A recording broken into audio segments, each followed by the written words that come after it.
السلام علیکم ورحمۃ اللہ وبرکاتہ، نحمدہ ونصلی علی رسولہ الکریم، اما بعد فاعوذ باللہ من الشیطان الرجیم، بسم اللہ الرحمن الرحیم، رب اشرح لی صدری ویسر لی امری واحلل عقدۃ من لسانی یفقہوا قولی۔ نفع بخشی، نفع دینا، فائدہ پہنچانا۔ قرآن میں فطرت کے ایک قانون کو اس طرح بتایا گیا ہے، خدا نے آسمان سے پانی اتارا، پھر نالے اپنی اپنی مقدار کے موافق بہہ نکلے، یعنی بارش ہوئی اور چھوٹی چھوٹی نالیاں بہہ نکلی، پھر سیلاب نے ابھرتے جھاگ کو اٹھا لیا، اور اسی طرح کا جھاگ ان چیزوں میں بھی ابھر آتا ہے جن کو لوگ زیور یا اسباب بنانے کے لیے آگ میں پگھلاتے ہیں۔ اس طرح اللہ حق اور باطل کی مثال بیان کرتا ہے۔ پس جھاگ تو سوکھ کر جاتا رہتا ہے، اور جو چیز انسانوں کو نفع پہنچانے والی ہے وہ زمین میں ٹھہر جاتی ہے۔ اللہ اسی طرح مثالیں بیان کرتا ہے۔ سورۃ الرعد۔ قرآن کی اس آیت میں فطرت کے دو سبق آموز واقعے کی طرف اشارہ کیا گیا ہے۔ ایک یہ کہ جب بارش ہوتی ہے اور اس کا پانی بہہ کر ندیوں اور نالوں میں پہنچتا ہے تو پانی کے اوپر ہر طرف جھاگ پھیل جاتا ہے۔ اسی طرح جب چاندی اور دوسرے معدنیات یعنی مائنز کو، منرلز کو صاف کرنے کے لیے ان کو آگ پر تپاتے ہیں تو ان کا میل کچیل جھاگ کی صورت میں اوپر آ جاتا ہے، مگر جلد ہی بعد یہ ہوتا ہے کہ دونوں چیزوں کا جھاگ، جس میں انسان کے لیے کوئی فائدہ نہیں، فضا میں اڑ جاتا ہے، اور پانی اور دھات اپنی جگہ پر پوری طرح باقی رہتے ہیں جو کہ انسان کے لیے مفید ہیں۔ یہ فطرت کے واقعات ہیں جن کے ذریعے خدا تمثیل کے روپ میں، تمثیل یعنی مثال کے ذریعے، سمبولکلی ایک اہم حقیقت کو بتا رہا ہے۔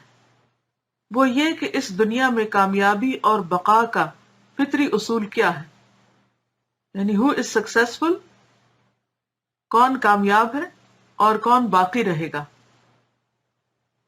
وہ اصول یہ ہے کہ اس دنیا میں صرف اس فرد یا قوم کو بقا اور ثبات حاصل ہوتا ہے جو اپنے آپ کو دوسروں کے لیے نفع بخش ثابت کرے، یعنی جب آپ دوسروں کو فائدہ پہنچائیں۔ جو فرد یا گروہ دوسرے انسانوں کو نفع پہنچانے کی طاقت کھو دے، اس کے لیے خدا کی اس دنیا میں کوئی باعزت جگہ نہیں۔ صرف اپنی ذات کے لیے جینا فطرت کی اسکیم کے خلاف ہے۔ یعنی دنیا میں جتنی بھی چیزیں ہیں انسان کے علاوہ، وہ کسی نہ کسی شکل میں دوسروں کے لیے فائدہ مند ہے۔ آسمان سے لے کر زمین تک اور زمین سے آسمان تک کسی بھی چیز پر نگاہ دوڑائیں تو آپ دیکھیں گے کہ ہر چیز کسی نہ کسی شکل میں دوسروں کو فائدہ پہنچا رہی ہے، اور اگر کوئی چیز فائدہ نہیں پہنچاتی تو وہ پھینک دی جاتی ہے، ختم ہو جاتی، وہ اپنا وجود کھو دیتی ہے۔ آدمی کو چاہیے کہ وہ اپنی ذاتی ضرورتوں کی تکمیل کے ساتھ لازمی طور پر دوسروں کے بھی کام آئے۔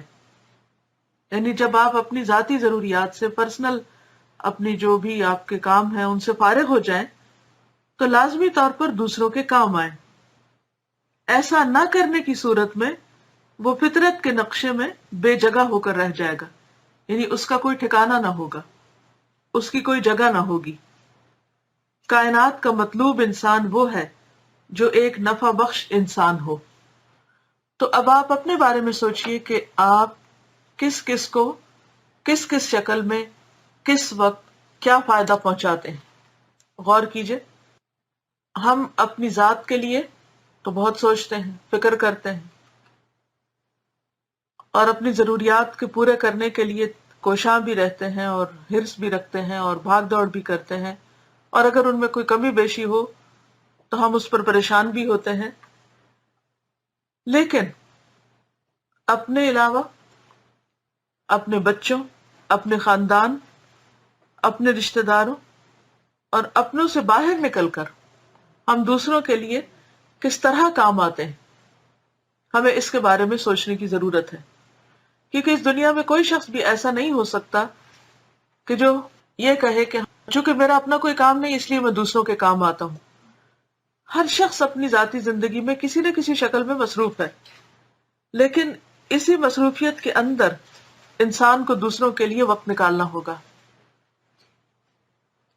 تو آپ ذرا سوچئے کہ آپ کس کس شکل میں، کس طرح، کہاں کہاں دوسروں کے کام آتے ہیں، یا دوسروں کے کام آنے کی کیا شکلیں ہو سکتی ہیں. اور اگر آپ ایسا نہیں کر رہے تو آپ کے لیے دنیا میں بھی کوئی عزت نہیں، دنیا میں بھی کوئی کامیابی نہیں، اور پھر آخرت میں تو دیکھا ہی یہ جائے گا کہ انسان دنیا میں کر کے کیا آیا ہے. تو چلیے آپ لکھیے کہ ہم دوسروں کے کس کس طرح کام آ سکتے ہیں. Assalamu alaikum. I was thinking about the example of a wristwatch or any kitchen appliances one may have. When it stops working, you take it to the repair shop, and then even if still it doesn't work, you don't keep it with you. I mean, you won't wear a watch who doesn't work. You will throw it away. So likewise, when a person stops benefiting others, they become something useless and unimportant in the world. And they lose their value and they can't exist as much. I just remembered with the success topic that in the society that we live in, we think success is to benefit ourselves. For example, to get a good job, to make our living, for example, get married, to different things that are basically success in our level, benefiting ourselves. But we see that true success is that we benefit others and not just ourselves.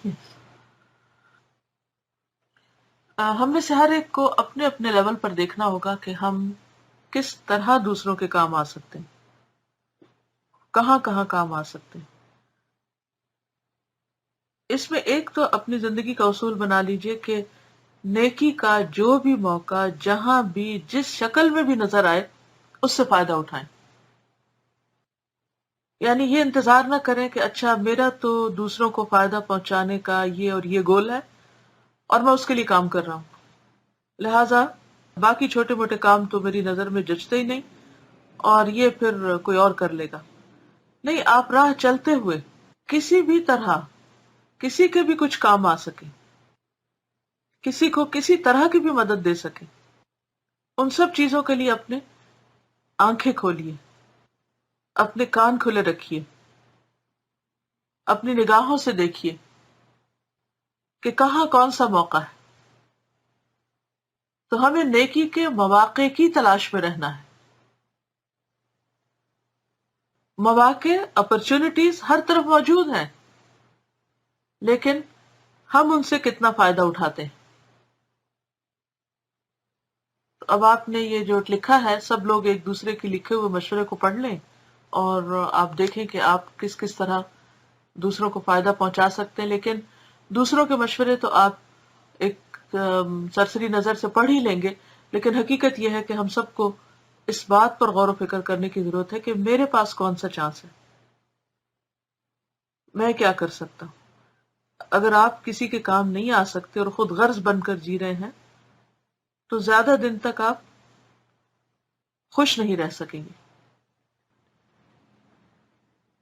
یہ آج صبح ہی مجھے کسی نے ایک magazine لا کر دیا ہے اور اس میں ایک بچے کی سٹوری ہے جس بچے نے ملینز آف ڈالرز اکٹھے کیے ہیں اتنی ینگ ایج میں. تو میں اسویہ سے کہتی ہوں کہ آپ کو اس کے بارے میں تھوڑا سا بتائیں. There's a 12-year-old boy by the name of Bilal Rajan, and he, from a very young age, since he was 4 years old, his father used to read the newspaper to him. He wanted to encourage the child to be able to read on his own, so he would read the newspaper to him, setting a good example. And he would read news such as what's happening around the world, different disasters, natural disasters, earthquakes, tsunamis, and so on. So at age of 4, when his father was reading a similar news, at the end, Bilal said to his father, you know what, I want to help these people. And the father said, what are you going to do? When he was eating oranges at that time, he said, I'm going to sell these oranges and I'm going to make money from that. And the father just smiled at him, just not discouraging him, said, okay, fine, let's try this. And since the age of 4 till now, he's 12 years old, he has raised millions of dollars for multiple relief funds. He is the youngest ambassador for the UNICEF. And we see this boy has helped Muslims and non-Muslims alike. In fact, he has traveled all of Canada, one state after the other, giving speeches, writing emails, speaking to big companies and corporates to donate funds and so on. And we see this boy has, alhamdulillah, a lot of potential now. And he is someone who would go far in himself and establishing himself and helping others. In contrast, people who just sit on the sofa, watch TV and complain, how far do they go? And what real benefit do they bring to themselves or the world? اگر ایک 12 سال کا بچہ اتنا کام کر سکتا ہے تو میرا خیال ہے ہم سب بھی کچھ نہ کچھ تو کر ہی سکتے ہیں. ضرورت اس بات کی ہے کہ ہمارے دل سے کچھ کرنے کی کتنی خواہش اٹھتی، کیونکہ جب تک آپ کا ارادہ نہ ہو، آپ نیت نہ کریں، آپ کے اندر تڑپ نہ ہو، تو محض تمنا سے اور خواہشات سے، وشفل تھنکنگ سے کچھ نہیں بنتا. تو آئیے دعا بھی کرتے ہیں اور غور و فکر بھی کرتے ہیں اور چھوٹے چھوٹے سٹیپ اٹھاتے ہیں، چھوٹے چھوٹے کام سے شروع کرتے ہیں تو ایک دن انشاءاللہ بڑے کام بھی ہو سکیں گے. تو اللہ تعالی ہم سب کو عمل کی توفیق دے، جو کچھ بھی ہم کہیں اور جو کچھ بھی پڑھیں. السلام علیکم ورحمۃ اللہ وبرکاتہ.